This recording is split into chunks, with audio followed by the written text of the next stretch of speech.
right. So what do we want to talk about today? Anything interesting going on in the world? I re-gifted the ginseng I got from my dry cleaner to Angela. You got ginseng? I get a gift from my dry cleaner every year. Do you keep your dry cleaner in business? I think I'm probably her best customer by During far. the pandemic, you definitely did. And so she's this little tiny Chinese woman, and last year she gave me a rutabaga and a lint roller, and this year I got ginseng pouches, 30 ginseng pouches, and a lint roller. And so I re-gifted it to Angela because she drinks weird shit, and I figured that'd be good for her. That's awesome. Did you get any weird gifts this year, Jordan? No. That's all right. Well, I got money, which is the thing that everybody universally likes. I want to be in your family. We just trade money and Visa gift cards. That's pretty much. Growing up as a kid, I hated. That's nice. You get stockings sometimes. I hated when my parents gave me deodorant or shampoo and shit like that. I was like, that's such a cop out. Now today, I pray it's in there. Yeah. As do we. You walked into that one. I mean, come on. Did you make use of the case of travel-sized toothpaste that you got? Did you give those out as stocking stuffers? No, we consumed those. Oh, that was fast. All right, you know what? I'm going to do the introduction. On this episode of the AAF Exchange, the latest on the economy and Congress's day one priority. Joining us to discuss all of this, AAF President Douglas Holtz-Eakin and Director of Fiscal Policy Jordan Haring. Thank you both for joining us. Thank you for having me. Before we jump into everything, we have to give the listeners what they want. Doug, tell us what's on your mind. My rage on the President nixing the Nippon Steel acquisition of the U.S. steel facilities. I mean, this one is genuinely, all kidding aside, just an enormous disgrace. Mm-hmm. This is the Committee on Foreign Investment in the United States, whose job it is to make sure that our capital markets remain open so we can attract capital for valuable investments, but where we don't betray our national security in the process. And it's hard to imagine there's a national security threat from Nippon Steel. I mean, the day before they nixed this deal, we gave them sales of our best missiles. And so I would call them allies. I think they're an important source of capital. They're the biggest investor of foreign direct investment in the United States, and that's from the Department of Commerce's own publication praising the importance of foreign direct investment. The guys who work in the plants wanted the deal. The leadership of the union did not, which tells you everything that's wrong with union leadership in the United States. And the president nixed it because, he's been the greatest pro-union president, and he's in the pocket of the leadership, and it's indefensible. Yeah. So, these mills will close. Mm-hmm.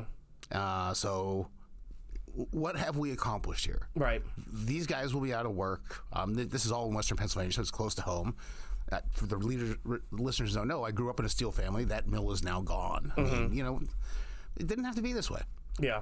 Do the investments, upgrade the facilities, have a more competitive domestic steel market. All of that's good economics.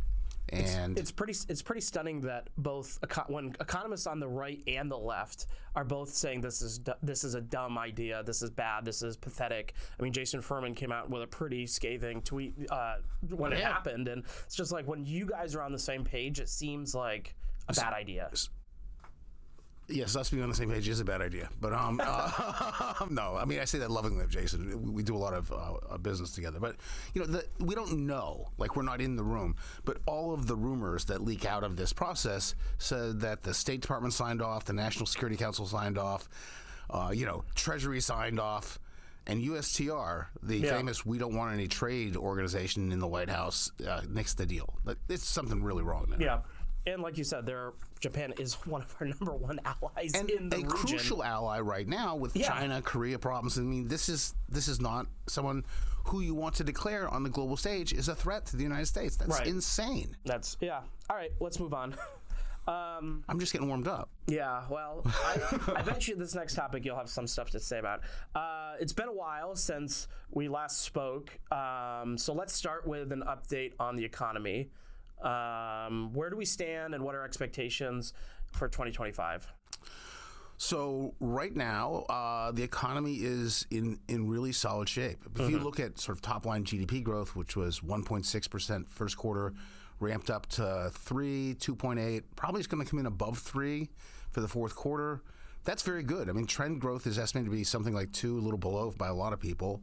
So we're growing rapidly. It's pretty balanced business and household sector. It's what you'd like. Inflation is in the mid-2s, depending on your preferred measure. That's an enormous improvement, not yet at the target. So if this was a sort of standard forecasting exercise, you'd be like, we're good, right? And then you start talking about the risks to the upside and downside, and nearly all of those risks are policy risks. Like, did the Fed in fact ease prematurely? There's some modest evidence that inflation is reaccelerating. The ISM we got this week was really troubling. Prices going up 10% for services.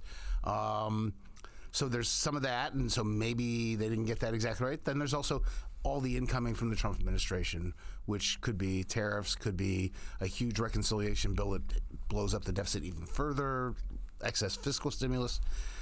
So the outlook is in fact quite murky, but it's because of the things that we may have happened to it from the policymakers. Interesting. So what has the Fed forecasted for this year? Have they given us any ideas about what they might cut, what they might do? Well, they've scaled back. If you look at the dot plot that the members of the FOMC put out, they've scaled back to what looks like 2 rate cuts from what was originally probably 6 in 2025. So and the language is now moving toward a much more measured tone about further easing. And if I had to bet it, they won't cut in January. And we'll see what happens after that. Yeah, we get the first jobs days numbers tomorrow. Any ideas what that might show us? Labor market's essentially slowing modestly. Like the ADP number was 122,000 jobs. But the ISM was in positive territory for services. That's a big part of the economy. New claims on unemployment insurance are down. Vacancies are up. So there's lots of evidence that the job market's hanging in there pretty well. And so this is not a collapsing job market that you'd associate with a hard landing and a decline in inflation. It's one that's chugging along pretty well. Interesting. All right, let's do a trivia question before we go into Congress. Federal agencies collectively finalized blank number in net regulatory costs in 2024. I'll go to you, Doug, first. In 2024? Yeah. Oh, when did that rule come out? Anyway, it's either $200 billion or $1.6 trillion. It's $1.4 trillion. Yeah, the rule came out this year. Jordan, what do you think? What do you think, Jordan? Yeah, I was gonna say 1.4. Yeah, Jordan, I have a second. Did you study? No, I looked at the Reg Rodeo yesterday to answer it. I do have a second. Where does this rank since Reg Rodeo started tracking it in terms of the most costliest year? I would say since 2005, since Reg Rodeo started tracking. I gotta say it's up there.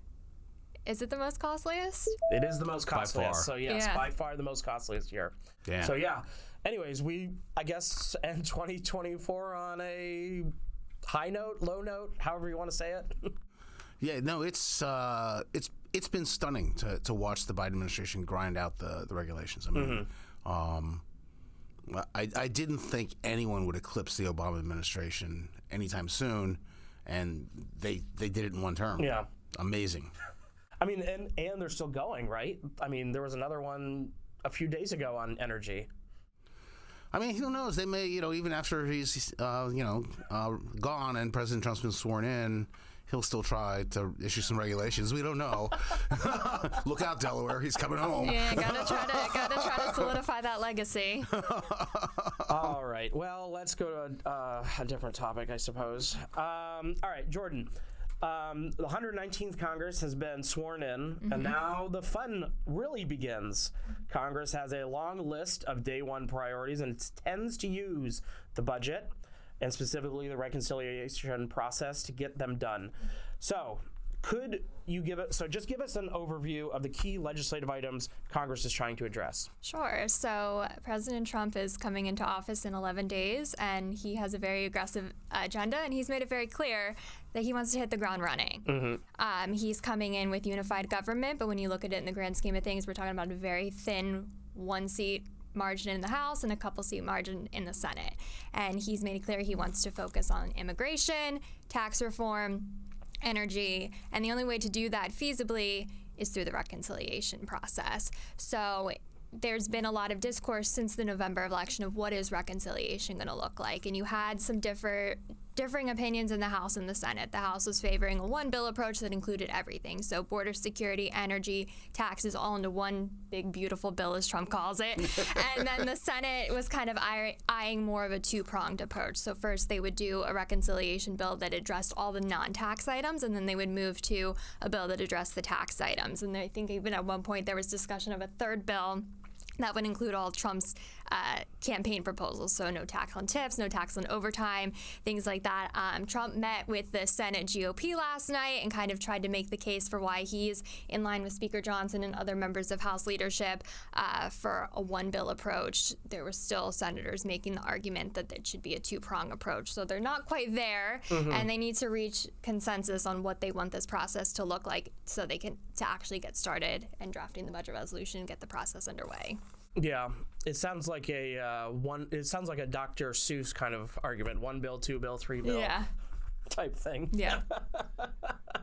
It's not quite as good as that. It's a one bill, two bill, one bill, two bill. I mean, they need to flip a coin to be done. Yeah. I mean, at some level. So I mean, but the main parts of this bill are going to be what? A TCJ and immigration, right? The one that they're really the one big one that they want to get done, right? Yes. So, all right. Well, so it's been a while since we've done a reconciliation bill, right? So can you just remind us, listeners, me, maybe Doug, I don't know if he pays attention, what the real reconciliation process is and why Congress will need to use it if it wants to pass these key priorities? Sure. So it's basically a fast-track legislative process. So it limits debate in the Senate to 20 hours, and it also includes a non-debatable motion to proceed to the floor in the Senate. So that essentially eliminates the filibuster. So it allows legislation to be passed with a simple majority, so along party lines. And we've seen this process used in recent years. When the Democrats had control, they did it to do the American Rescue Plan and the Inflation Reduction Act. In 2017, when the Republicans had control, they did this to try to repeal the ACA, and it ultimately passed the TCJA.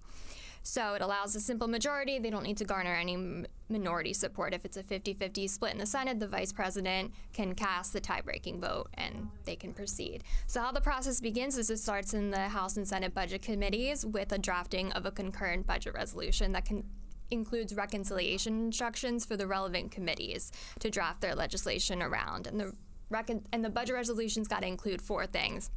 It's got to include instructions for the relevant committees. It's got to include the dollar amount by which the committees need to, and the target amount that they need to either reduce deficits or increase deficits by, a time frame for which they need to comply, and the dollar amount of relevant spending, relevant changes to spending, revenue, deficits, or debt. So once these instructions are made and the House and the Senate adopt the concurrent budget resolution, the relevant committees get to work on drafting individual bills that meet their target.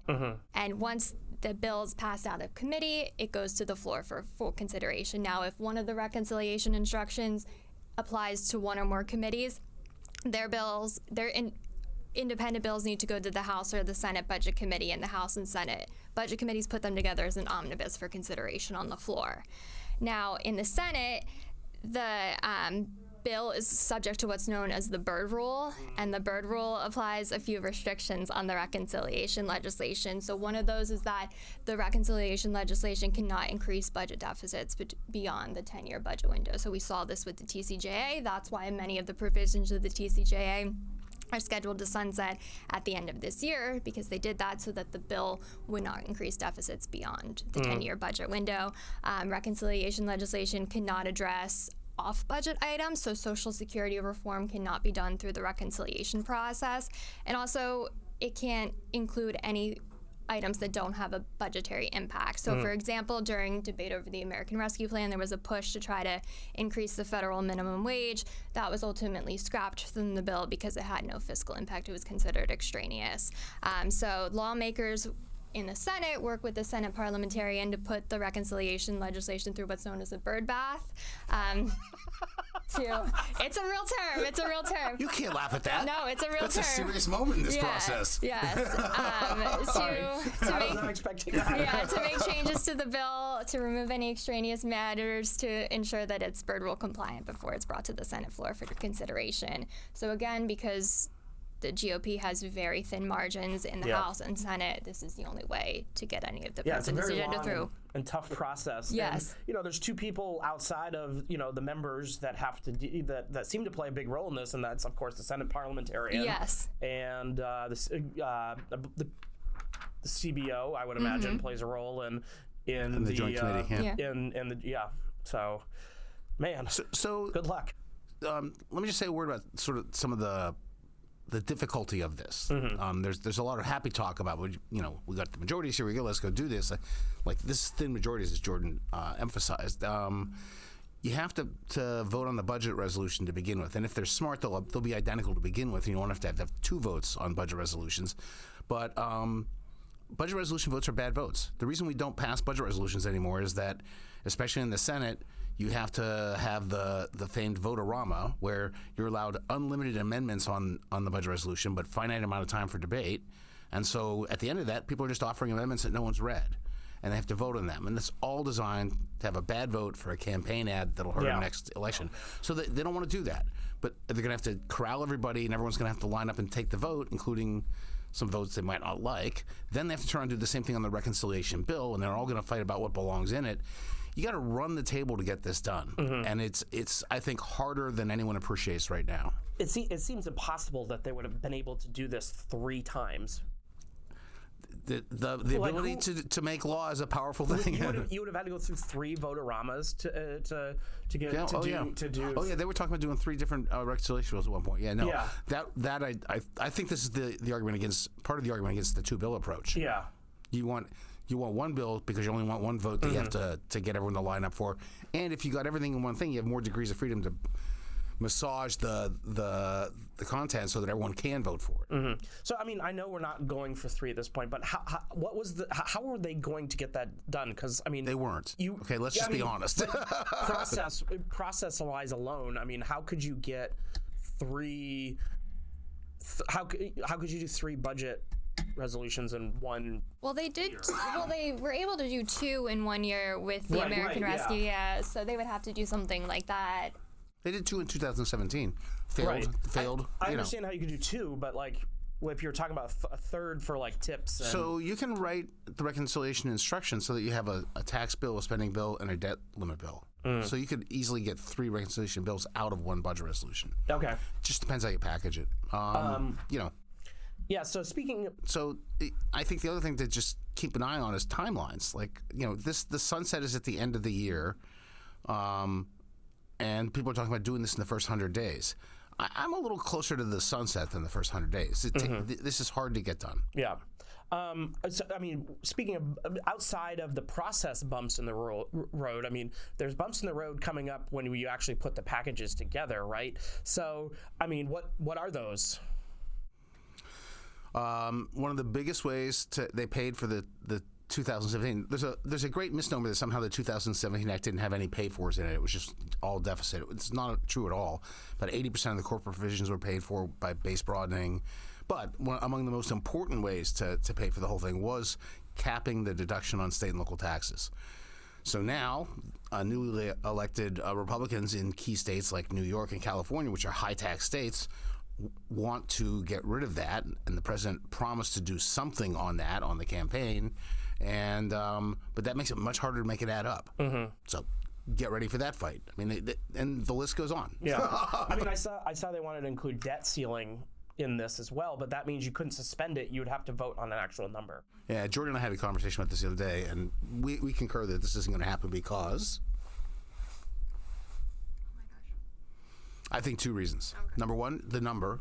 Like, it's fine to suspend the debt ceiling, but it's to take a proactive vote that says, I would like to raise the debt ceiling by $3.5 trillion and then go home and defend it. In some Republican districts, that's a non-starter. So those members are going to be like, no. And the second thing is, we're going to run out of room by something like May or June. Right? There's the famous X date when the Treasury can no longer manage the finances without some sort of change in the debt ceiling. And I don't believe the rest of the package is going to be in shape for final votes by the end of May or June for sure. And so that would just really blow up the process.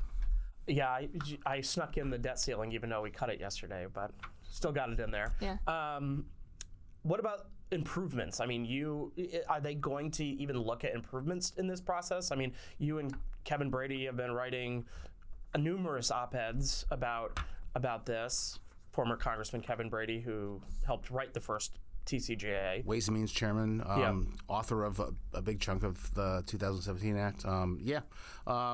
We both think the right way to think about the task this year is tax reform round 2, not merely just extend the TCJA or don't.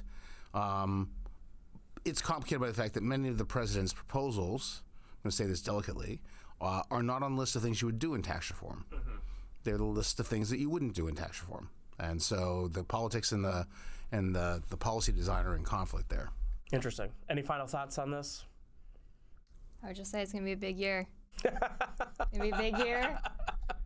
I'm sure we will be back here talking about it on the podcast again. And in December of 2025, Jordan's going to be, I guess I picked the wrong year to be fiscal policy director.